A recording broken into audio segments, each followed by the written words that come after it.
Hello aspirants, आज हम economics का एक न्यू टॉपिक स्टार्ट कर रहे हैं जो कि है फिस्कल पॉलिसी। तो अभी हमने मॉनेटरी पॉलिसी पढ़ के कंप्लीट किया है, बहुत अच्छे से मैंने आपको एक्सप्लेन किया है। तो अगर आपने वो वीडियोस नहीं देखी हैं, मेरी Indian economy hand written notes की प्लेलिस्ट में जाकर आप देख सकते हैं। आज हमें पढ़ना है फिस्कल पॉलिसी के बारे में। तो देखिए इसके अंदर क्या क्या टॉपिक्स हमें पढ़ने हैं, एक छोटा सा इंडेक्स मैंने प्रिपेयर किया है, तो इस हिसाब से ही हम स्टडी करेंगे। आज के वीडियो में हम पढ़ेंगे concept public finance and budgeting क्या होती है। अब देखिए वैसे तो आपको लग रहा है काफी थोड़ा सा है, लेकिन इसे हमें 3 पार्ट्स में कवर करना पड़ेगा, क्योंकि बहुत सारी चीजें होती हैं जो हम जब पढ़ने बैठते हैं तो अंदर से अंदर तक टर्म्स निकलती जाती हैं, तो काफी लेंथी हो जाता है पढ़ना। ठीक है, नाउ अब मैं क्या करूंगी, आज मैं आपको फर्स्ट 3 सब टॉपिक्स पढ़ाऊंगी। ठीक है जी, नेक्स्ट फिर हम देखते हैं कंपोनेंट्स एंड फंड्स किस तरह से स्टडी करेंगे। फाइन, तो चलिए अब चलते हैं अपने मेन कंटेंट की ओर, फिस्कल पॉलिसी। अब देखिए फिस्कल पॉलिसी हमने प्रीवियस वीडियो में मॉनेटरी पॉलिसी के बारे में पढ़ा था। हमने ये जाना कि जो मॉनेटरी पॉलिसी होती है that is the policy of RBI, वैसे ही जो फिस्कल पॉलिसी होती है this is the policy formulated by the government of India. तो मॉनेटरी पॉलिसी आरबीआई की पॉलिसी है, फिस्कल पॉलिसी गवर्नमेंट की पॉलिसी है, दोनों में कंफ्यूजन नहीं होना चाहिए। सबसे बेसिक डिफरेंस दोनों में यही आता है।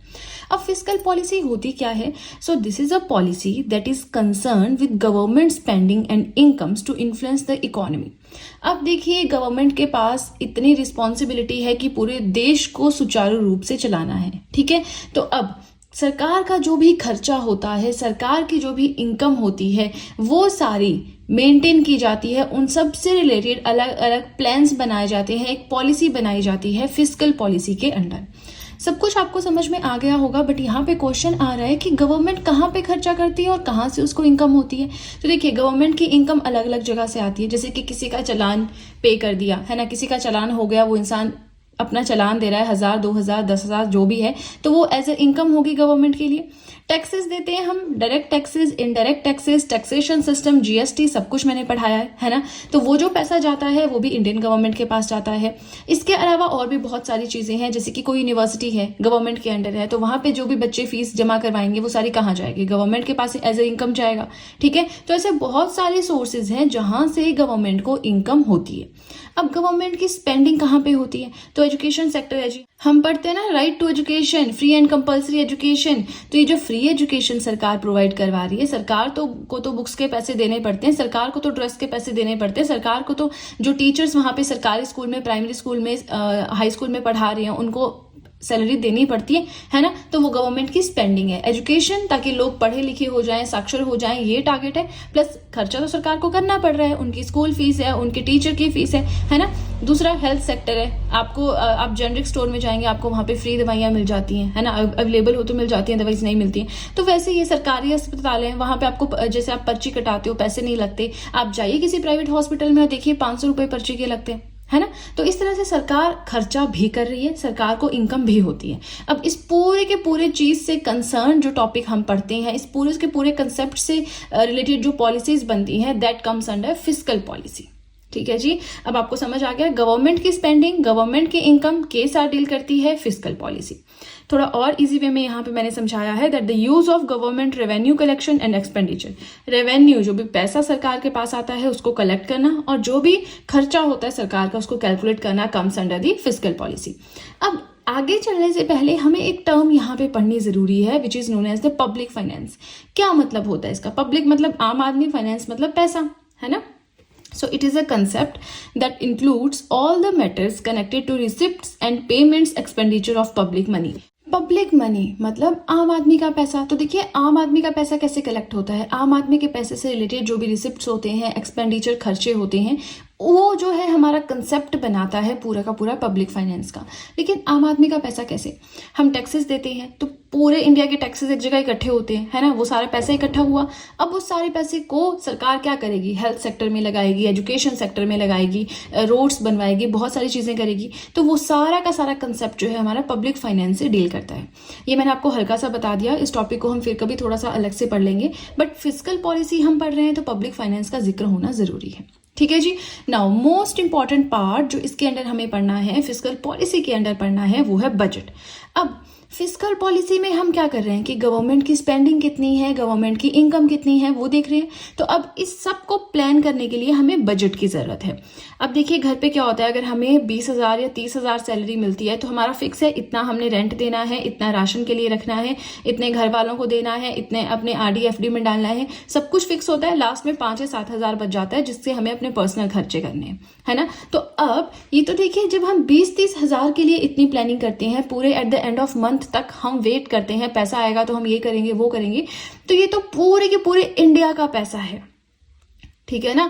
इतना ज्यादा पैसा है नेशनल लेवल का, तो अब उसको कहाँ पे लगाना है कहाँ पे नहीं, उसके लिए प्रॉपर प्लानिंग की तो बात बनती है ना। और वही प्लानिंग जो है वो होती है अंडर बजट। अब देखिए बजट के बारे में हम यहाँ पे पढ़ेंगे, वैसे तो ये पॉलिटी का टॉपिक है बट अब क्योंकि फिस्कल पॉलिसी पढ़ रहे हैं, यहाँ पे जिक्र हो रहा है तो ध्यान से सुनना पड़ेगा। नो बजट जो है एक फ्रेंच वर्ड से लिया गया है, बुगेट से। अब बुगेट का मतलब क्या होता है, a leather bag out of which the financial statement was brought out and presented in the parliament. Budget जो है एक बैग होता था, लेदर का बना हुआ बैग, जिसमें से क्या है ऐसी कुछ कागजात बाहर निकाले जाते थे जिसमें जो है पूरा खर्चा लिखा होता था। यहाँ पे जो है इतना खर्चा आया, यहाँ से इतनी इनकम आई, इस तरह की स्टेटमेंट उसके अंदर होती थी। तो धीरे धीरे ये बुगेट ही बन गया बजट, ठीक है। अगर हम कॉन्स्टिट्यूशन की बात करें, not used anywhere in the constitution, पूरे संविधान में कहीं भी आपको जिक्र नहीं मिलेगा बजट नाम का, ठीक है। तो समझ रहे हैं बजट जो है ये बुगेट वर्ड से लिया गया है। फिर भी हम बोलते हैं बजट पेश होने वाला है जी, है ना। बजट की अब करवा लो प्रिंटिंग, पढ़ना भी पड़ेगा, है ना। तो बजट जो है वो बुगेट से डिराइव किया गया है, which is a French word. अब बजट होता क्या है, हमें ये क्या बताता है, तो हम पढ़ क्या रहे हैं, फिस्कल पॉलिसी पढ़ रहे हैं, गवर्नमेंट कहाँ पे कितना स्पेंड कर रही है, कहाँ से गवर्नमेंट को इनकम आ रही है, वो सब पढ़ रहे हैं, है ना। तो बस बजट क्या होता है, basic statement that tells the details of income and expenditure of the government. ये बिल्कुल एक बेसिक स्टेटमेंट होती है जो ये बताती है कि गवर्नमेंट अब अगले साल तक कहाँ पे कितना खर्चा करेगी और कितनी एक्सपेक्टेड इनकम है कि हो जाएगी, ठीक है जी। अब आर्टिकल 112 जो है that deals with the budget, ठीक है जी। अब जो बजट है मैंने आपको क्या बताया, that this term has not been used anywhere in the constitution.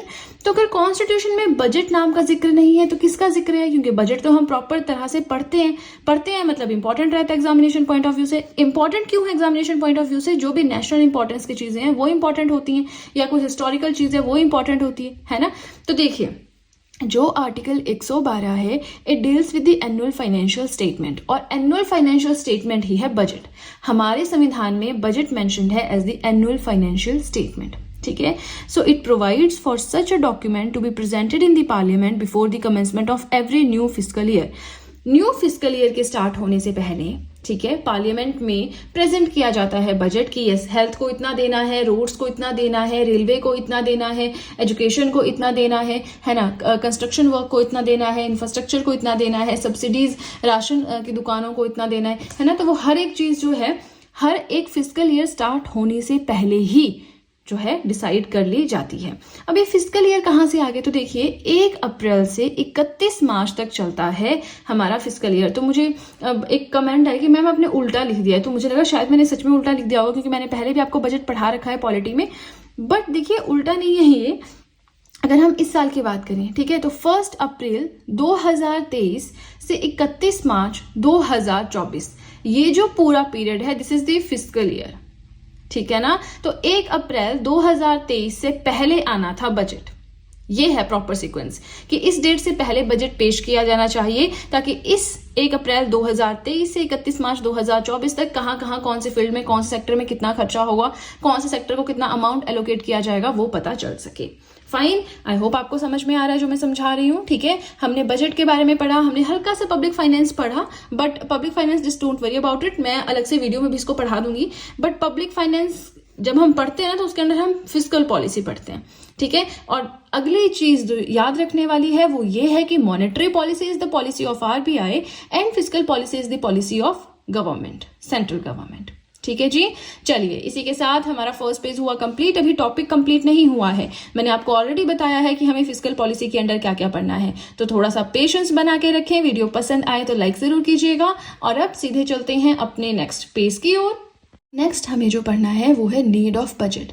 Budget किस आर्टिकल के अंडर आता है, किस नाम से कॉन्स्टिट्यूशन में मेंशन है, सब कुछ हमने जान लिया।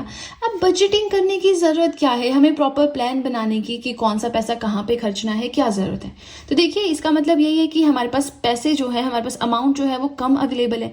हम देखिए हम क्या करते हैं, पूरा महीना वेट करते हैं, इतनी सैलरी आएगी ये करेंगे। तो हम पूरा मंथ क्यों वेट करते हैं? जो हमारे पास पैसा है उससे अपनी मन की इच्छा पूरी कर लो, है ना, घूम लो, मूवी देख लो, खा पी लो, शॉपिंग कर लो। तो हम क्यों नहीं कर पाते? क्योंकि पैसा कम है। तो हम पहले प्लान करते हैं कि जब सैलरी मिलेगी तो हम ये और ये काम करेंगे। वैसे ही बजट का भी केस है। अब जो पैसा है गवर्नमेंट के पास वो बहुत ही लिमिटेड है, जो रिसोर्सेज हैं वो बहुत ही लिमिटेड है। तो अब प्रॉपर प्लानिंग करनी पड़ती है कि हर एक सेक्टर को ऊपर उठाना है, ठीक है। जिस सेक्टर की हालत बहुत खराब है उसको तो और ज्यादा पुश करना है कि वो ऊपर उठे, है ना। तो ये सब सरकार को प्लान करना पड़ता है ताकि प्रॉपर तरीके से चीजें चल सकें और इकोनॉमिक लेवल पे डेवलपमेंट हो सके, ग्रोथ हो सके, ठीक है जी। अब यहाँ पे हमें बजट की नीड बताई है क्या है, तो सबसे बड़ी प्रॉब्लम है द प्रॉब्लम ऑफ स्कैर्सिटी। मतलब हर एक चीज जो है कम मात्रा में अवेलेबल है, लिमिटेड रिसोर्सेज हैं, ठीक है। तो हमें क्या करना है, हमें कोशिश करनी है कि हम मैक्सिमम यूटिलाइज कर सकें रिसोर्सेज को। हर एक रिसोर्स का जितना यूज हो सकता है उतना यूज करें, ठीक है। क्योंकि हमारे पास ऑलरेडी जो है ये कमी चल रही है, हर एक चीज की कमी है, प्लस अनलिमिटेड वांट्स। अगर ह्यूमन नीड्स की बात करें तो वांट्स अनलिमिटेड है, हमें ये भी चाहिए, हमें वो भी चाहिए, लेकिन पैसा तो है नहीं। तो वैसा ही हमारे सरकार के साथ भी है कि जो पॉपुलेशन है उनके डिमांड्स बहुत ज्यादा है, लेकिन उसको कवर करने के लायक जो है हमारे पास रिसोर्सेज नहीं है। तो बस इसी प्रॉब्लम से डील करने के लिए हमें रिक्वायरमेंट है प्लानिंग की, और वो प्लानिंग करती है गवर्नमेंट थ्रू बजट, ठीक है। नाउ रिक्वायरमेंट क्या थी वो पढ़ ली। अब हम पढ़ेंगे हु प्रिपेयर्स बजट। अब ये बजट तैयार कौन करता है, ठीक है, क्योंकि कोई तो होगा ना जो सारा काम संभालेगा। So department of economic affairs of the ministry of finance, finance ministry के अंडर, ठीक है। दो चीजें हैं ये, एक यहाँ पे डिपार्टमेंट का मैंने बताया है, एक मिनिस्ट्री का बताया है। तो क्वेश्चन आपको हो सकता है मिनिस्ट्री से ही आए, या हो सकता है आपको डिपार्टमेंट वाइज क्वेश्चन आए। तो आपको उस तरह से तैयार रहना है कि जैसे भी क्वेश्चन आए आप टिक मार्क करने लायक हो, है ना। तो फाइनेंस मिनिस्ट्री के अंडर, ऑब्वियसली बजटिंग है तो फाइनेंस मिनिस्ट्री के अंडर ही आएगी, कुछ याद करने की बात ही नहीं है ना। इसके under department of economic affairs आता है जो बजट को प्रिपेयर करता है। अब देखिए 2017 से पहले दो तरह के बजट होते थे, railway budget and general budget, ठीक है। लेकिन उसके बाद विवेक देबराय कमेटी जब बनी, जब उन्होंने रिकमेंडेशंस दी, तो उसके बाद ये दोनों बजट मर्ज कर दिए गए। अब आज की डेट में क्या है, एक ही आता है सिंपल जनरल बजट, उसमें रेलवे का भी पूरा मेंशन होता है, ठीक है जी। इसी के साथ जब बजट आता है ना तो उसका एक थीम भी होता है हर बार, ठीक है। जैसे इस साल जो बजट आया था, मैं आपको पढ़ाऊंगी बजट, ठीक है। अभी थोड़ा सा टाइम का इशू है, जैसे इकोनॉमिक्स कंप्लीट होता है लास्ट में हम इकोनॉमिक सर्वे थोड़ा सा देख लेंगे, थोड़ा सा बजट भी देख लेंगे, ठीक है। नाउ थीम 2000, अब थीम क्या होता है, एक प्रॉपर फोकस एरिया जिसके ऊपर हमें फोकस करना है, ठीक है। तो 2023 का जो बजट था उसका थीम रहा वसुधैव कुटुंबकम, ठीक है। और जो 2022 का बजट था उसका थीम रहा डिजिटल एंड टेक्नोलॉजी। ये वसुधैव कुटुंबकम का अगर आपको ध्यान आ रहा हो, इंडिया के पास प्रेसिडेंटशिप है G20 की, है ना, तो उसी के चलते ये थीम जो है लिया गया था। आई होप आपको ये समझ में आ गया कि हमें बजटिंग की जरूरत क्यों है, हमें बजट हमारे इंडिया का कौन प्रिपेयर करता है। अब है ऑब्जेक्टिव्स, क्या लक्ष्य है, बजट प्रिपेयर किया जाएगा उससे क्या क्या होगा। तो देखिए to achieve higher growth rate, growth जो हो रही है उसे हम बढ़ा सकें, ज्यादा से ज्यादा ग्रोथ अचीव कर सकें, ये हमारा टारगेट है। अब ज्यादा से ज्यादा ग्रोथ कैसे अचीव की जा सकती है, with the maximum utilization of resources. कोई भी चीज अवेलेबल है, जितने भी तरह से उस चीज का यूज हो सकता है कीजिए, ठीक है। रिसोर्सेज को हर एक तरह से यूटिलाइज करें, तभी हम जो है हायर इकोनॉमिक ग्रोथ या हाई ग्रोथ रेट अचीव कर सकते हैं, ठीक है ना। ग्रोथ क्या होती है, इकोनॉमिक ग्रोथ क्या होती है, इकोनॉमिक डेवलपमेंट क्या होती है, दोनों के बीच में डिफरेंस क्या है, ये मैंने बहुत ही अच्छे से पहले पढ़ा रखा है। तो मुझे नहीं लगता ये चीज अब यहाँ पे डिस्कस करने की जरूरत है। सेकेंड पॉइंट आता है to maintain the price stability. Price stability क्या होता है कि चीजों का प्राइस एक जगह पे फिक्स रहे। हाँ थोड़ा बहुत ऊपर नीचे चलता है, बट ऐसा नहीं कि कोई चीज बहुत महंगी हो गई, कोई चीज बहुत सस्ती हो गई। तो ये चीज मेंटेन करना, ठीक है। अगर देखिए प्राइस स्टेबल नहीं रहेंगे, मतलब प्राइस बहुत ज्यादा बढ़ गई तो महंगाई आ जाएगी, है ना। तो ये सब चीजें प्राइस स्टेबिलिटी, वैसे ये जो प्राइस स्टेबिलिटी का मेन कंसेप्ट है ना, ये हमारा मॉनेटरी पॉलिसी में आता है। जो आरबीआई है, अंडर मॉनेटरी फ्रेमवर्क दो मेन टारगेट आरबीआई को दिए गए हैं। एक तो प्राइस स्टेबिलिटी मेंटेन करना, ठीक है, क्या क्या टूल्स हैं, कैसे कर सकते हैं, हम ऑलरेडी पढ़ चुके हैं। और दूसरा इकोनॉमिक ग्रोथ, कि ऐसा नहीं कि जो ग्रोथ है वो इंपैक्ट हो रही है लेकिन प्राइस को स्टेबल रखा हुआ है। इन दो टॉपिक्स पे जो है एक बैलेंस बना के चलना, ठीक है जी।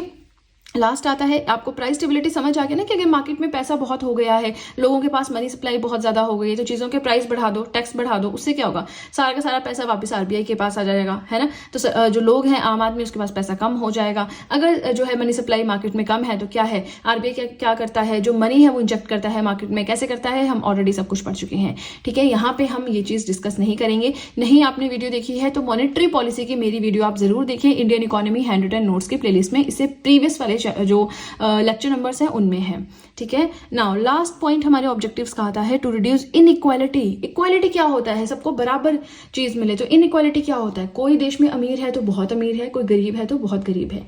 तो सरकार क्या करती है, जो अमीर है वो टैक्स देंगे और उस टैक्स से सब्सिडाइज्ड रेट पे बहुत सारी फैसिलिटीज लोगों को दी जाएगी जो गरीब हैं, ठीक है। तो थोड़ा सा इनइक्वालिटी अगर थोड़ी भी कम हो जाए तो बहुत मतलब बड़ी बात रहती है। तो ये सरकार का टारगेट है। क्या जो ऑब्जेक्टिव्स हैं कि कैसे जो है हम जो फिस्कल पॉलिसी इंप्लीमेंट करें कि ये चीजें हमारी जो है अचीव हो जाएं, ठीक है जी। आई होप आपको समझ में आया हो। ये तो जो हमने मॉनेटरी पॉलिसी पढ़ा था बहुत अच्छे से मैंने पढ़ाया था, बट फिस्कल पॉलिसी तो मॉनेटरी पॉलिसी से भी इजी आपको लग रहा है। बजटिंग हमने ऑलरेडी पढ़ रखी होती है, पॉलिटी में बहुत अच्छे से पढ़ रखी होती है ना। पॉलिटी में जब पढ़ेंगे तो बहुत अच्छे से पढ़ाऊंगी। तो ये जो फिस्कल पॉलिसी है ना ऑलमोस्ट पॉलिटी का ही है, लेकिन हम थोड़ा सा इकोनॉमिक पर्सपेक्टिव से देख रहे हैं कि रिसोर्सेज हमारे पास लिमिटेड है, रिसोर्सेज की स्कैर्सिटी है, अनलिमिटेड वांट्स है, इसलिए बजटिंग की जरूरत है। वहां पे हम थोड़ा सा पॉलिटिकल वे में देखते हैं, है ना। चलिए आज हमें इतना ही पढ़ना था। नेक्स्ट हम पढ़ेंगे कि कंपोनेंट्स क्या होते हैं फिस्कल पॉलिसी के। गवर्नमेंट रिसिप्ट्स होती हैं, गवर्नमेंट एक्सपेंडिचर होता है, पब्लिक मनी होती है, डेब्ट्स होते हैं, पब्लिक डेब्ट्स। तो ये सब हम पढ़ेंगे। Plus consolidated fund of India है, कंटिजेंसी फंड ऑफ इंडिया है and public accounts of India है। तो ये सब चीजें हम पढ़ेंगे बट नेक्स्ट वीडियो में। तब तक के लिए थोड़ा सा पेशेंस बना के रखें और वीडियो पसंद आए तो लाइक जरूर कीजिएगा, चैनल को जरूर सब्सक्राइब करें, बेल आइकन को प्रेस करें सो दैट मैं जैसे को वीडियो अपलोड करूं सबसे पहले नोटिफिकेशन आपके पास पहुंचे। प्लस जो भी आपके फ्रेंड्स हैं जो भी गवर्नमेंट एग्जाम्स के लिए प्रिपेयर कर रहे हैं उनके साथ भी मेरे चैनल का लिंक जरूर शेयर करें so that in hand written notes का उन्हें भी कुछ फायदा हो सके। तो चलिए फ्रेंड्स आज के लिए इतना ही। अब हम मिलेंगे नेक्स्ट वीडियो में। So that's it and see you soon.